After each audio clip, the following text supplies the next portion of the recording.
Je suis aujourd'hui avec une pharmacienne. Bonjour. Bonjour. Faites-vous grève ce mardi pour protester contre le projet de la vente de médicaments dans les grandes surfaces ?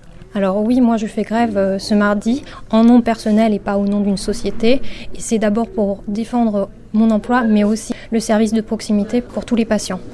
Donc ce n'est pas non seulement le projet de loi de vente des médicaments en grande surface que je combats par cette journée de grève, c'est aussi la libération du capital des pharmacies. Donc ça veut dire que tout le monde pourra investir dans la pharmacie. Après, en tant que pharmacien, nous n'avons plus notre liberté de choix de conseiller les produits d'une marque ou d'une autre et on va aller vers une obligation de vente et une obligation commerciale. Y aura-t-il des répercussions économiques au sein de votre profession ?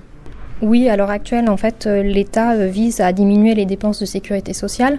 Il pense en diminuant le nombre de pharmacies, ils diminueront les dépenses à la sécurité sociale. Donc à long terme, on envisage 2000 à 5000 pharmacies qui vont fermer dans les 10 ans à venir. Selon vous, si cette réforme est appliquée, que cela changera-t-il ? Pour moi, personnellement, et certains de mes confrères, on risque d'être réorientés puisque qui dit fermeture de pharmacie dit perte de travail, donc réorientation vers d'autres secteurs. À plus long terme, je pense que on va aller vers une désertification en fait des pharmacies. Les pharmacies auront tendance à s'installer plutôt dans les zones attractives, commerciales de grandes villes et le nombre de pharmacies à la campagne vont diminuer, voire disparaître. Ce qui est à regretter, c'est que d'ici quelques années, si vous êtes à la campagne, pour aller chercher votre ordonnance, il faudra faire plusieurs kilomètres pour aller en grande ville, alors que si vous habitez en grande ville, vous aurez 3 pharmacies pour vous accueillir. Pensez-vous que les patients seront prêts à aller acheter leurs médicaments au supermarché ? Pour le conseil, non. À l'heure actuelle, ce qui est à regretter, c'est que certains centres commerciaux font de la publicité pour recevoir les médicaments en grande surface et ils estiment qu'ils seront en mesure de pouvoir assurer un service de proximité aux patients, ce qui est faux et qui cause du tort à notre profession. Nous, on est malheureusement bloqués puisqu'on n'a pas le droit de faire de publicité en tant que pharmacien et en tant que pharmacie. Donc on se retrouve face à une machine commerciale qui fait de la publicité, qui a tendance à donner une mauvaise image de la pharmacie et à donner une bonne image du centre commercial. Puisqu'en plus, le centre commercial aura tendance à dire qu'il mettra des prix plus bas que le pharmacien, ce qui n'est pas forcément vrai. Cette vente en accès libre présente-t-elle des dangers ou risques pour les consommateurs ?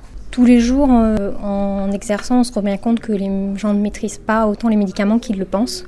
Par exemple, une chose toute bête, les gens viennent chercher du Dafalgan, ils viennent chercher du Doliprane et ils savent que c'est la même chose. Donc nous, on est là au quotidien à leur rappeler que c'est la même chose et qu'il ne faut pas qu'ils prennent les médicaments en doublon. Ça, c'est une première chose essentielle que les gens ne savent pas, la composition exacte des médicaments.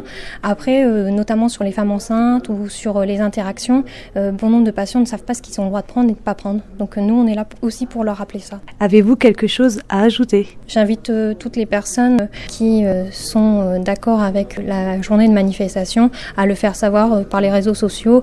Notamment, en fait, vous avez des pétitions qui sont disponibles pour pouvoir inciter à ce que les pharmacies ne ferment pas dans vos campagnes. Merci d'avoir répondu à nos questions. Au revoir. Au revoir.